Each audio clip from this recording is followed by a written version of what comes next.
Hey guys, just wanted to take a look back at the builds of this year as we take a stroll down memory lane and we see everything that we've accomplished this year on the channel. And we've got a lot more coming for next year. So I just wanted to wish you all a happy new year. Make the best of it, keep building, and keep watching. Alright, let's get started. Okay, we started off 2021 with a leftover build from 2020, which is the MPC Knight Rider. This was my first attempt at lighting a kit, which came out really nicely. I'm very happy with it. This was what I call an in-universe build, which means I built the car as I thought it would exist in the universe of the TV series. Now this kit is not the greatest quality kit, but put a little effort into it, and even this kit can come out pretty nice. It has all sorts of lighting effects, the scanner eye of course, and then if you look at the interior, you'll see the instrument cluster is flashing red and blue.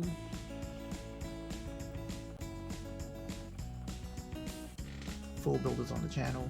It's really an interesting kit the way it came out. Not the best fitting kit. Every part had tons of flash on it, which was a bit of work in itself to deal with. It's painted in Tamiya gloss black with Tamiya clear, and you can see the shine on it is incredible. So there we go for it. The first kit of 2021. Let me show you the underside, which is where we diverge the most from. Here we go. Kit with all its armor plating and special components added. You can see all the details on the build series.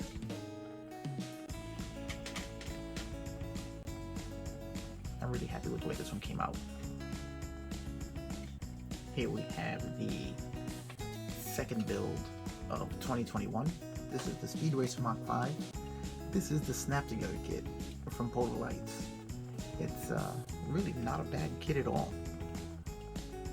Even though it is a Snap Together. They just released the Glue Together one, which is the one I'm going to go after next, which has a bit more detailing to it. But you can add as much detail as you like to this one, and it looks great in my opinion. Now I didn't glue the windshield on, as it also has the completely covered canopy for the submersible version of the car, which is why I had the periscope in the up position, because I just thought it looked cool there. I added some extra detailing on this. The interior is all custom detailed. Even put the gauges in the dash cluster, which didn't have any. The custom paint job on the interior seat belts, add real seat belts as opposed to the plastic one it has. Again, this build is on the channel, so you can check out everything that went into this, including the extra added details to the chassis. Give you a quick look at it here, just to liven it up, as there was really not much down there. So put a little bit in there just to bring that to life. Along with a bunch of other details that were added to the car. My favorite part of this car, well, my least favorite part of this car, were the stickers it had as opposed to bringing water slide decals. But I did find you put them on there and then you give it a nice heavy coat of clear. They kind of blend into the bodywork really nicely. And the taillights are made with custom taillights made with bare metal foil and Tamiya clear red, which gives them a much more realistic look than the stickers that were supposed to be there. Let's give you a quick look at the interior. We can take the glass off, give you a much better look at it. And you can see here all the custom work that went into the interior. Let's see if we can get a good look at that. And you can see the gauges in there. Seat belts. Very happy with the way this one came out.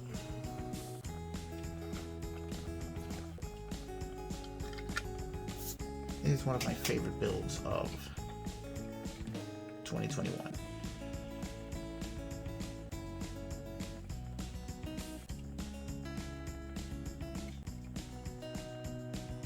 Okay, this was the third build of 2021, and I gotta say this one has to be probably in the top one of my favorite builds. Alright guys, this one I've added a ton of detail to in the engine compartment. Copied almost everything from the real car, which I happen to have one in the garage. And I even created a three-dimensional badge. Not just a decal, but an actual badge on the nose. All of this is covered in the build video on the channel. And if you want to see exactly how I did everything, you can go right there. It's too much to list here what I did on this car. But one of the different ways of finishing this car is I didn't use clear coat on this one. This is just paint, polished as much as I could, and it actually came out amazing. Almost as good as actually using clear coat.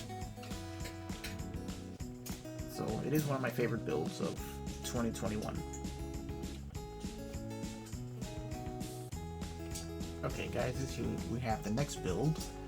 When I was done with the Fiero, I wanted to do something a little bit different before I started another major project. So I took leftover parts from the Knight Rider kit. Since I didn't use the engine,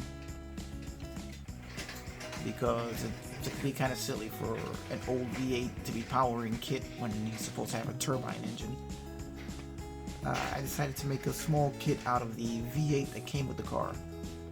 And I was really not impressed with the quality of the kit, so I decided that I was going to take it and detail it out as much as I could to make it a small mini build on its own and much more interesting than what it initially started out to be.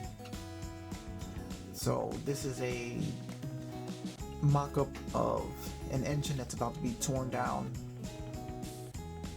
or that was just pulled out. This might have been the one that was pulled out of Kit himself before they installed the turbine engine.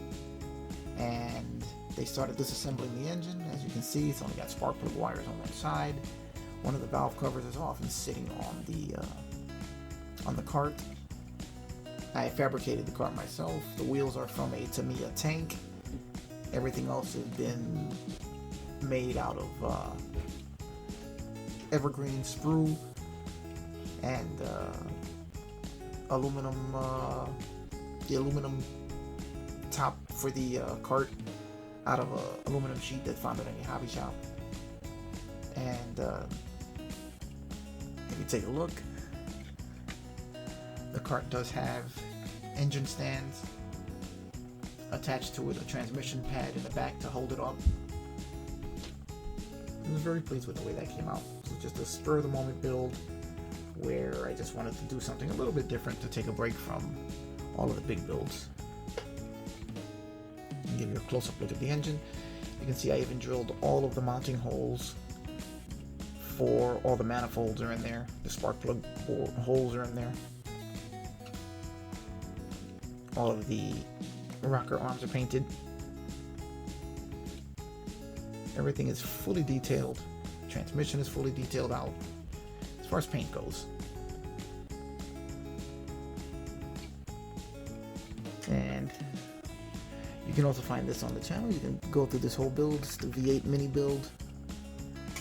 And I thought it came out pretty neat. It's just a fun little project in between builds. Okay, the next build was the Tip Top Shop from AMT, which I put my own little spin on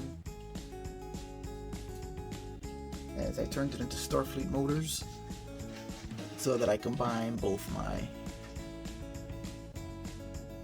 being a big fan of scale model building and Star Trek at the same time.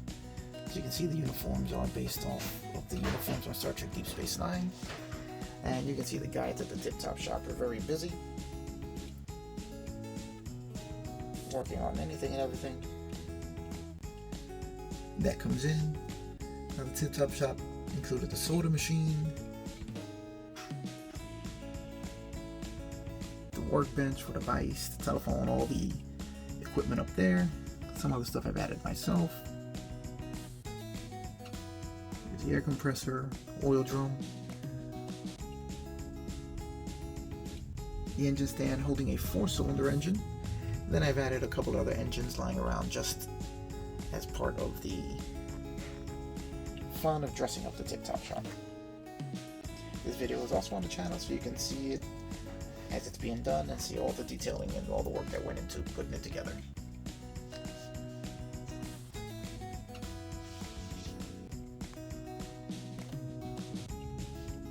And then we have the tip-top shop, aka Starfleet Motors.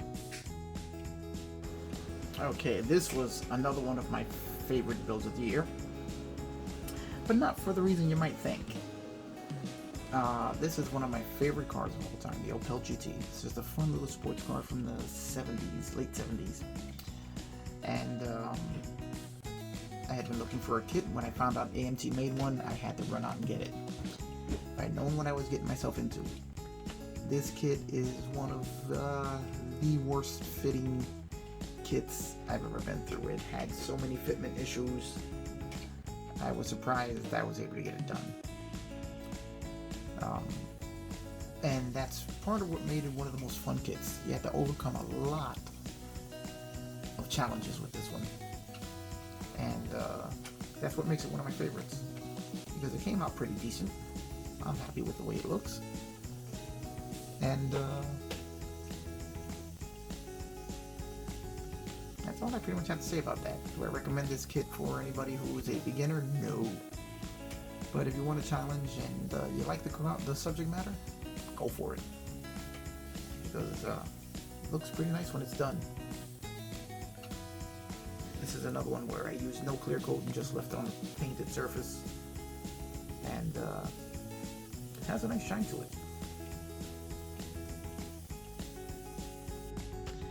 And here we have a kit that surprised me with really how good it was.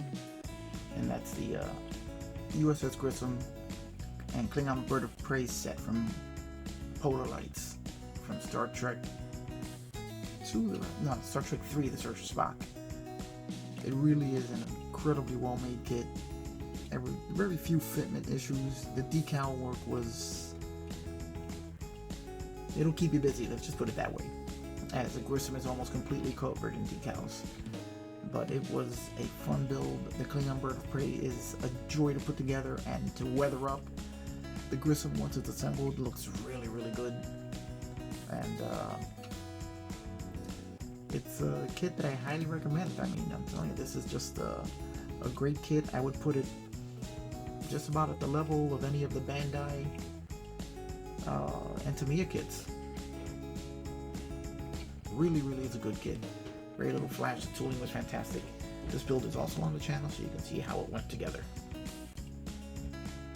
But I highly recommend this one. Okay, this is a Tamiya Mazda RX7. Another great kit. It's a little light in detail in some places, but goes together amazingly well. The only fitment issue I had with this kit was with the hood, as I decided to build the right-hand drive Japanese version, and I couldn't get the hood to sit right because it kept hitting the wipers when they were facing in the opposite direction. But other than that, it went together beautifully.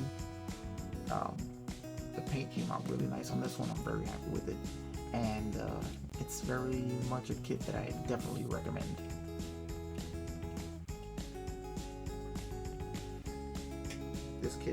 This build is also on the channel, so you can check it out and see how it all went together.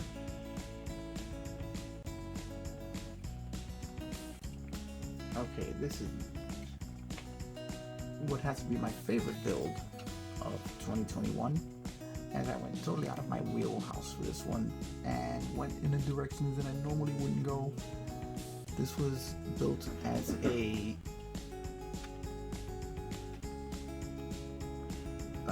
cancer awareness build for the month of October, and just came out better than I ever thought it would. It's a really great kit, and I recommend the C7R from Revell. I actually brought another one as I wanted to build it again. It was that good. I added a bunch of details to it. way too many to list here, but I gotta tell you that if you build the kit, even box stock, there is an amazing detail kit available for it, but even box stock, which I didn't, as you can see I have the most visible change on the outside is the steel mesh grills and the openings that I've opened up for the brake ducts in the rear. But even if you build in box stock, it's an amazing kit with incredible accuracy and detail. So if you want to see everything I did to this car, just check out the build channel, the build series on the channel. But it is one of probably my most, my favorite build of 2021. And this was the final build of 2021. My RX78 entry grade kit from Bandai. This was built as what I call real anime style, where I took the animated version and just made it a bit more realistic by working the colors a little bit, weathering it, and it's as if the animated version of the Gundam was real and standing in front of you. I'm very happy with the way this one came out. This entry grade kit is a very simple kit, easy to put together, but with some detailing it does look amazing. This one is the last build I just finished on the channel. You can check it out also. So there you have it. Every build from 2021 completed and ready to go on the display shelf. That's it for this year, guys. Next year we got a lot more coming. Hope you all tune in. And remember, like, subscribe, give a thumbs up. And I will see you in the new year.